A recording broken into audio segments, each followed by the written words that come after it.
இன்னைக்கு வந்து நம்ம மாஸ் செலெக்ஷன் பார்ப்போம். பியூர் லைன் செலெக்ஷனில் நம்ம என்ன பண்ணோம்னா சுப்பீரியர் பர்ஃபார்ம் பண்ணுற ஒரு பிளான்ட்டை வந்து நம்ம செலக்ட் பண்ணுவோம். இண்டிவிஜுவல் பிளான்ட்டாக செலக்ட் பண்ணி அதை வந்து தனித்தனியாக ஆர்எஸ் பண்ணி தனித்தனி ரோலை போட்டு ப்ராஜெனை டெஸ்ட் பண்ணுவோம். அடுத்து ஈல்டு ட்ரைல்ஸு இது எல்லாமே நம்ம பார்த்துட்டு ரிலீஸ் பண்ணுவோம். இது வந்து பியூர் லைன் செலெக்ஷனில் நம்ம பண்ணது. இப்போ மாஸ் செலெக்ஷனில் நம்ம எப்படி செலக்ட் பண்ணுவோம்னா இங்கே கொடுத்துருக்காங்க பாருங்கள், பேசிஸ் ஆஃப் த ஃபீனோடைப். ஃபீனோடைப்பிக்கலி சிமிலராக இருந்துச்சுன்னா வந்து நம்ம அதை வந்து செலக்ட் பண்ணுவோம். செலக்ட் பண்ணிவிட்டு அடுத்து என்ன பண்ணுவோம்னா பிளான்ட்டை ஆர்ஓஸ் பண்ணிவிட்டு பல்க் பண்ணிடுவோம். எல்லா சீட்ஸையும் பல்க் பண்ணிவிட்டு அடுத்த ஜென்ரேஷனுக்கு வந்து நம்ம கொண்டு போவோம். இது வந்து மாஸ் செலெக்ஷன். அதை தான் இங்கே சொல்லியிருக்காங்க. ஃபீனோடைப்பிக் பேசிஸில் வந்து நம்ம செலக்ட் பண்ணுறோம். அதுக்கப்புறம் பல்க் பண்ணி நெக்ஸ்ட் ஜென்ரேஷன் வந்து நம்ம கொண்டு போவோம். இதுதான் வந்து மாஸ் செலெக்ஷன் சொல்கிறாங்க. நம்ம கம்பேர் பண்ணோம்னா பியூர் லைன் செலெக்ஷனோட இது வந்து அடாப்டபிலிட்டி வந்து அதிகமாக இருக்கும். ஏன்னா இதில் வந்து ஜெனட்டிக்கலி டிசிமிலர் பிளான்ட்ஸ் எல்லாமே இதில் வந்து இருக்கும். ஏன்னா நம்ம பியூர் லைன் செலெக்ஷனில் நம்ம பார்த்தோம்னா என்ன பண்ணுவாங்கன்னா சுப்பீரியர் ஃபீனோடைப்பை வந்து நம்ம செலக்ட் பண்ணிவிட்டு அது வந்து திரும்ப செல்ஃப் பாலினேஷன் நடக்கும். திரும்பவும் நம்ம அது தனியாக ஒரு ரோலை போட்டு செலக்ட் பண்ணுவோம். திரும்ப அதில் சுப்பீரியராக இருக்கிறத செலக்ட் பண்ணுவோம். திரும்ப செல்ஃப் பாலினேஷன் நடக்கும். அப்படியே கடைசியில் செலக்ட் பண்ணிட்டு கடைசியில் நம்ம போய் பார்த்தோம்னா ஹோமோசைகோசிட்டி வந்து ஃபுல்லாக அட்டைன் ஆகிருக்கும். அதுக்கப்புறம் அது ரிலீஸ் பண்ணுவாங்க. இதுதான் நடக்கும். இதில் வந்து நம்ம அப்படி பண்ணுறதில்ல. இது வந்து நம்ம ஜஸ்ட் வந்து பீனோடைப்பிக்கலி சிமிலராக இருந்துச்சுன்னா நம்ம வந்து செலக்ட் பண்ணுறதுனால நிறைய பிளான்ட் வந்து நம்ம செலக்ட் பண்ணுவோம். அதோட ஜீனோடைப்பை பற்றி நம்ம பெருசாக இங்கே கன்சிடர் பண்ணுறதில்ல, செலக்ட் பண்ணிடுறோம். அதில் வந்து ஜீனோடைப் வந்து டிசிமிலரான பிளான்ட் வந்து நிறைய வந்து இருக்கும். இப்படி இருக்கிறதுனால என்ன பண்ணோம்னா ஜெனட்டிக் வேரியபிலிட்டி வந்து இதில் மெயின்டைன் ஆகிட்டே இருக்கும். அடாப்டபிலிட்டி பார்த்தீங்கன்னா இதில் அதிகமாக இருக்கும். அதே மாதிரி இதில் வந்து நேரோ ஜெனட்டிக் பேஸ் வந்து இதில் பியூர் லைன் செலெக்ஷனில் இருக்கும். இதில் வந்து ப்ராட் ஜெனட்டிக் பேஸ் வந்து இதில் இருக்கும். பியூர் லைன் செலெக்ஷனை கம்பேர் பண்ணக்குள்ள வந்து இதுக்கு வந்து லெஸ் டைம் வந்து லெஸ்ஸாக தான் இருக்குது அப்படின்றாங்க. இதோட அதுவும் இல்லாமல் பார்த்தீங்கன்னா இது வந்து பியூர் லைன் வெரைட்டி கூட கம்பேர் பண்ணோம்னா அந்த அளவுக்கு யூனிஃபார்மிட்டி வந்து இதில் மாஸ் செலெக்ஷனில் இருக்காது. அதுவும் இல்லாமல் நம்ம இதில் வந்து ப்ராஜெனி டெஸ்ட் வந்து பண்ண மாட்டோம். மாஸ் செலெக்ஷனில் ப்ராஜெனி டெஸ்ட் பண்ணாததுனால அந்த நம்ம செலக்ட் பண்ண பிளான்ட்ல வர ஈல்டு வந்து என்விரான்மெண்டல்னால வருதா இல்லை அதோட ஜீனோடைப்னால வருதா அப்படின்றதே நமக்கு வந்து கன்ஃபார்மாக வந்து தெரியாது. இதில் வந்து ப்ராஜெனி டெஸ்ட் பண்ண மாட்டோம். அடாப்டபிலிட்டியும் பார்த்தீங்கன்னா பியூர் லைன் செலெக்ஷனோட கம்மியாக தான் இருக்கும். யூனிஃபார்மிட்டியும் வந்து பியூர் லைன் செலெக்ஷனை கம்பேர் பண்ணும் போது குறைவாக தான் இருக்கும். இதுதான் வந்து மாஸ் செலெக்ஷன். இதை வந்து நம்ம அப்படியே அப்படியே பார்த்துருவோம். ஓப்பன் பாலினேஷன் தான் நடக்கும். இதை நம்ம அடுத்து அந்த பல்க் பண்ணிவிட்டு அடுத்த ஜென்ரேஷன் க்ரோ பண்ணுவோம். ஓப்பன் பாலினேஷன் நடக்கும். இதில் வந்து பாருங்கள், no progeny test is carried out. Progeny test வந்து பண்ண மாட்டாங்க. செலெக்ஷன் சைக்கிள் வந்து ரிப்பீட்டட் 1 or more டைம்ஸ் வந்து ரிப்பீட் ஆகிட்டே இருக்கும். இப்படி ரிப்பீட் ஆகிறதுனால ஃபேவரபிள் அல்லீல்ஸ் வந்து அதோட ஃப்ரீக்வன்சி வந்து நமக்கு அதிகமாகிட்டே போகும் அப்படின்றாங்க. இது இந்த மாதிரி நம்ம பண்ணுறதுக்கு ஆக்சுவலி நம்ம இந்த மாஸ் செலெக்ஷனே பீனோடைப்பிக்கலி சிமிலராக இருக்கிறது தானே நம்ம பண்ணுறோம். ஆனால் இது வந்து பீனோடைப்பிக் ரெக்கரன்ஸ் செலெக்ஷன் அப்படின்னும் சொல்லுவாங்க. அடுத்து இதில் பார்த்தீங்கன்னா இந்த மாஸ் செலெக்ஷனை பொறுத்தவரையும் சொல்ல மறந்துட்டேன். இது வந்து அதிகமாக வந்து கிராஸ் பாலினேட்டட் கிராப்ஸில் தான் வந்து பண்ணுவாங்க. செல்ஃப் பாலினேட்டட் கிராப்ஸில் வந்து மேக்ஸிமம் வந்து மாஸ் செலெக்ஷன் வந்து பண்ண மாட்டாங்க. மோஸ்ட்லி வந்து கிராஸ் பாலினேட்டடில் அதிகமாக பண்ணுவாங்க. செல்ஃப் பாலினேட்டடில் வந்து பியூர் லைன் வெரைட்டிஸை வந்து பியூரிஃபிகேஷன் பண்ணுறதுக்கு மட்டும் தான் வந்து இதை யூஸ் பண்ணுவாங்க லிமிட்டடாக. ஓகேங்களா? இதோட இது பார்த்தீங்கன்னா செல்ஃப் பாலினேட்டட் கிராப்ஸில் இதோட ஜீனோடைப்ஸ் பார்த்தீங்கன்னா ஹோமோசைகஸாகவும் ஹெட்ரோஜீனஸாகவும் இருக்கும். ஓகேங்களா? அதே வந்து கிராஸ் பாலினேட்டட் கிராப்ஸில் மாஸ் செலெக்ஷன் வெரைட்டி எடுத்து பார்த்தீங்கன்னா ஹெட்ரோசைகஸாகவும் ஹெட்ரோஜீனஸாகவும் இருக்கும். ஹோமோசைகஸ், ஹோமோஜீனஸ், ஹெட்ரோஜீனஸ் இதை பற்றி எனக்கு தெரில அப்படின்னா நான் இதுக்கு தனியாக ஒரு வீடியோ போட்டிருக்கேன். அதை போய் நீங்கள் பார்த்துட்டு வந்துருங்க. அதுதான் இங்கே சொல்கிறாங்க. கிராஸ் பாலினேட்டட் கிராப்ஸ் தான் வந்து அதிகமாக யூஸ் பண்ணுறாங்க. மெய்ஸ், கம்பு, மஸ்டர்ட் இந்த மாதிரி இதுக்கு. இது நம்ம எப்படி செலக்ட் பண்ணுறோன்றது வந்து பார்த்தீங்கன்னா ஃபினோடைப்பை பேஸ் பண்ணி செலக்ட் பண்ணுவோம். இதுக்கு வந்து ப்ராஜெனி டெஸ்ட் வந்து நம்ம பண்ணுறதில்ல. இது எதுக்காக யூஸ் பண்ணுறாங்கன்னா பியூரிஃபிகேஷன் ஆஃப் எக்ஸிஸ்டிங் பியூர்லைன் வெரைட்டிஸை வந்து பியூரிஃபை பண்ணுறதுக்காக நம்ம இது யூஸ் பண்ணுறோம். இதே வந்து செல்ஃப் பாலினேட்டட் கிராப்ஸில் மாஸ் செலெக்ஷன் எப்படி இருக்குன்னு பார்த்தீங்கன்னா மிக்சர் ஆஃப் பியூர் லைன் இல்லைனா ஐசோஜெனிக் லைன்ன்றாங்க. இதே கிராஸ் பாலினேட்டட் கிராப்ஸ்னால் ஓப்பன் பாலினேஷன் வெரைட்டியாக இருக்கும் அப்படின்றாங்க. டைப்ஸ் ஆஃப் மாஸ் செலெக்ஷன் இதில் பார்த்தீங்கன்னா positive mass selection, negative mass selection அப்படின்னு 2 இருக்குது. பாசிட்டிவ் மாஸ் செலெக்ஷன்னா இப்போ ஒரு பேஸ் பாப்புலேஷன் இருந்துச்சுன்னா அதில் வந்து நமக்கு தேவையான பிளான்ட்டை வந்து நம்ம செலக்ட் பண்ணி தனியாக அடுத்து வந்து பல்க் பண்ணி அடுத்த ஜென்ரேஷன் போகிறது வந்து பாசிட்டிவ் மாஸ் செலெக்ஷன் அப்படின்றாங்க. இதுதான் மோஸ்ட் காமன்லி யூஸ் பண்ணுவாங்க. நெகட்டிவ் மாஸ் செலெக்ஷன்னா ஒன்றும் இல்லை, மேபி எனக்கு வந்து நிறைய டிசைரபிள் பிளான்ஸ் இருக்குது, அன்டிசைரபிள் பிளான்ஸ் தான் எனக்கு கம்மியாக இருக்குது அப்படின்ற மாதிரி இருந்தால் அவங்க வந்து அன்டிசைரபிள் பிளான்ஸை மட்டும் தனியாக எடுத்துருவாங்க, மீதி ஃபுல்லாக அப்படியே டிசைரபிள் பிளான்ஸை ஃபுல்லாக விட்டுருவாங்க. இதுக்கு பேர் வந்து நெகட்டிவ் மாஸ் செலெக்ஷன் அப்படின்றாங்க.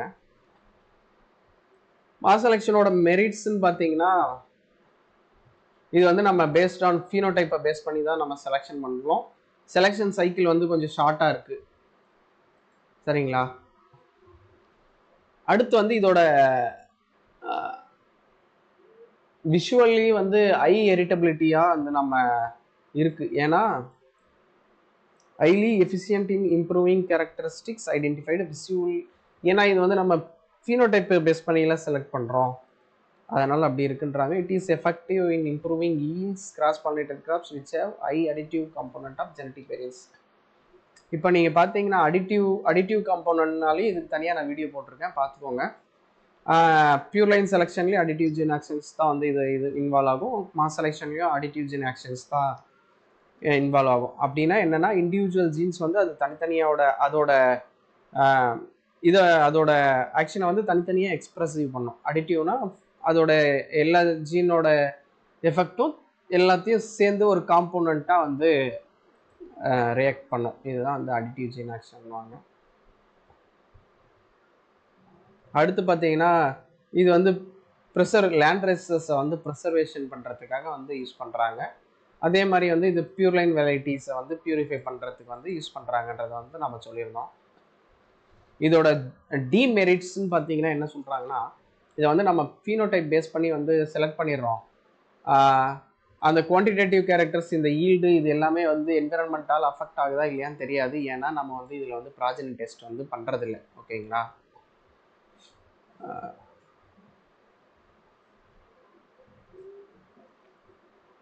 அவ்வளோதான் சொல்லுறாங்க. அடுத்து நீங்கள் இதெல்லாம் படிச்சிங்கன்னா உங்களுக்கே புரியும். இதோட டிஃப்ரென்ஸ் வந்து போட்டிருக்கேன். இது வந்து மிக்சர் ஆஃப் பியூர் லைனுன்னுவாங்க, இது வந்து பியூர் லைனுன்னுவாங்க. இது வந்து ஹைலி யூனிஃபார்மாக இருக்கும், இது வந்து ஜெனடிக் வேரியேஷன் இருக்குன்றாங்க. இதில் ப்ராஜெனி டெஸ்ட் பண்ணுவோம், இதில் வந்து பண்ண மாட்டோம்.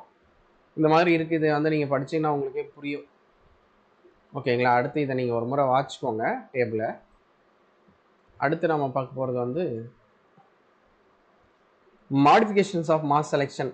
இதில் வந்து 2 டிஃபெக்ட்ஸ் என்ன இருக்குன்னா, lack of control of balance source வந்து நம்ம கண்ட்ரோல் பண்ணுறதில்ல. ரெண்டாவது வந்து என்விரான்மெண்ட்னால அந்த ஃபீனோடைப் அப்படி இருக்கா இல்லை இண்டிவிஜுவல் பிளான்ஸோட ஜீனோடைப்னால இருக்கான்றதே வந்து நமக்கு தெரியாது. அதை ரெடி பண்ணுறதுக்காக நம்ம இந்த 2 இது பண்ணுவாங்க.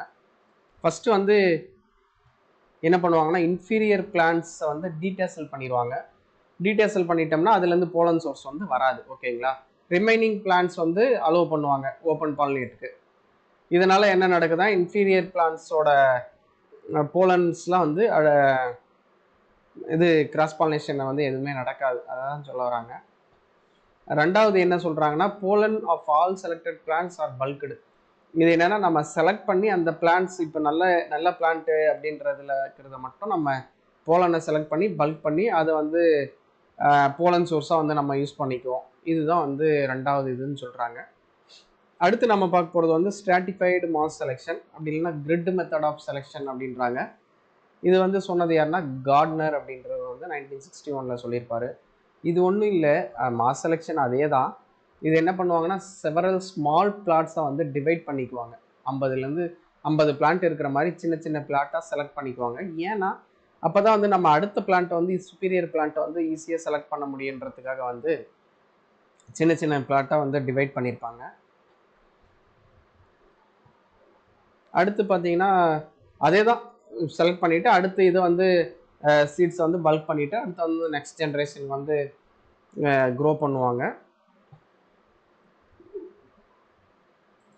அடுத்து வந்து கான்டிஜியஸ் கண்ட்ரோல்ன்றாங்க. இது ஒன்றும் இல்லை, செக் வெரைட்டி வந்து என்ன பண்ணுவாங்கன்னா 2 to 3 ரோஸ்க்கு வந்து ஒரு செக் வெரைட்டியை வந்து வைப்பாங்க. இதனால வந்து என்விரான்மெண்டல் இன்ஃப்ளூயன்ஸ் வந்து மினிமைஸ் ஆகுது அப்படின்றாங்க. இதோட அச்சீவ்மெண்ட்ஸ்ன்னு பார்த்தீங்கன்னா கிரவுண்ட்நட்டில் வந்து TMV1 TMV2 அப்படின்னு ஒரு 2 வெரைட்டி வந்து கிரியேட் பண்ணியிருக்காங்க. காட்டனில் வந்து தார்வாட் அமெரிக்கன் காட்டன் அப்படின்னு ஒரு வெரைட்டி ரிலீஸ் பண்ணியிருக்காங்க. கம்புல பார்த்தீங்கன்னா பூசா மோத்தி, பாஜாபூரி, அடுத்து ஜாம்நகர் ஜெயிண்ட்டு, AF3 அப்படின்னு ஒரு வெரைட்டி இது பண்ணியிருக்காங்க. மெய்ஸ்லேயும் வந்து ஒரு வெரைட்டி வந்து ஜான்புரி அப்படின்ற ஒரு வெரைட்டி வந்து ரிலீஸ் பண்ணியிருக்காங்க. இதுதான் வந்து இதோட அச்சீவ்மெண்ட்டு. இதை நீங்கள் ஒரு முறை படித்து வச்சுக்கோங்க. சில MCQ வந்து நான் கொடுத்துருக்கேன், நீங்கள் இது வந்து உங்களுக்கு யூஸ்ஃபுல்லாக இருக்கும். நீங்கள் வீடியோவை பாஸ் பண்ணிவிட்டு ஒரு முறை பார்த்துக்கோங்க. எக்ஸ்பிளைன் பண்ணுற அளவுக்கு நம்ம இன்னும் டெப்த்தாக போகலை, உங்களுக்கே புரியும்னு நினைக்கிறேன். எதுவும் புரியலன்னா எனக்கு கமெண்ட் செக்ஷனில் வந்து நீங்கள் சொல்லுங்கள், நம்ம அதை எக்ஸ்பிளைன் பண்ணுவோம். ஓகேங்களா? அதான் சொல்கிறாங்க, அடாப்டபிலிட்டி கம்பேர் பண்ணிங்கன்னா வந்து மாஸ் செலெக்ஷன் தான் அடாப்டபிலிட்டி அதிகமாக இருக்கும். ஏன்னா இது வந்து ப்ராட் ஜெனட்டிக் பேஸாக இருக்கும் பியூர் லைனை கம்பேர் பண்ணும்போது. யூனிஃபார்மிட்டி பார்த்தீங்கன்னா எப்பவுமே பியூர் லைன் தான் அதிகமாக இருக்கும், ஏன்னா இது வந்து நேரோ ஜெனட்டிக் பேஸாக இருக்கும். மாஸ் செலெக்ஷன் வந்து அதோட கம்மியாக இருக்கும். டைம் பார்த்தீங்கன்னா மாஸ் செலெக்ஷன் வந்து shorter compare to pure line. ஓகேங்களா? 2 ஃபண்டமெண்டல் டிஃபரன்ஸ் பார்த்தீங்கன்னா மாஸ் செலெக்ஷனுக்கும் பியூர் லைன் செலெக்ஷனுக்கும். ஃபண்டமெண்டல் டிஃபரன்ஸ்னு பார்த்தீங்கன்னா நம்ம ப்ராஜெனி டெஸ்ட் பண்ணுவோம் இதில் பியூர் லைன் செலெக்ஷனில். மாஸ் செலெக்ஷன் வந்து நம்ம ப்ராஜெனி டெஸ்ட் வந்து பண்ண மாட்டோம். அதே மாதிரி வந்து லேண்ட் ரேசஸ் வந்து இம்ப்ரூவ்மெண்ட் பண்ணுறதுக்காக நம்ம யூஸ் பண்ணுறோம். இது வந்து மாஸ் செலெக்ஷன் வைடர் அடாப்டபிலிட்டி இருக்கும், லெஸ் யூனிஃபார்மாக இருக்கும் mass selection variety compare to pure line. இது பண்ணிங்கன்னா அதுதான் இங்கே சொல்லியிருக்காங்க. இங்கே மாஸ் செலெக்ஷனில் பார்த்தீங்கன்னா செலக்டட் பிளான்ஸ் ஆர் பல்க் பண்ணிவிட்டு அடுத்து தான் நெக்ஸ்ட் ஜென்ரேஷன் வந்து இங்கே க்ரோ பண்ணுவாங்க. இதை கொடுத்துருக்கு. சரி, நீங்கள் இதை ஒரு முறை வீடியோவை பாஸ் பண்ணி பார்த்துக்கோங்க. நம்ம அடுத்த கிளாஸில் வந்து இது பார்ப்போம். அடுத்து வந்து செல்ஃப் பாலினேட்டட் கிராப்ஸ்லேயே வந்து செக்ரிகேஷன் ஜென்ரேஷன்ஸ் யூஸ் பண்ணி, அதாவது ப்ரீடிங் மெத்தட்ஸ் யூஸ் பண்ணி கிராஸ் பண்ணிவிட்டு நம்ம அடுத்தடுத்து என்னென்ன இது பண்ணுறதுன்னு வந்து பார்ப்போம். பெடிகிரி மெத்தட் இருக்கும், அடுத்து வந்து பேக் கிராஸ் மெத்தட், இந்த மாதிரி எல்லாமே நம்ம நெக்ஸ்ட் கிளாஸில் வந்து பார்ப்போம். இதுக்கடுத்து நம்ம வரப்போகிற கிளாஸ்லாம் ரொம்ப இன்ட்ரெஸ்டிங்காக இருக்கும். Okay, thank you.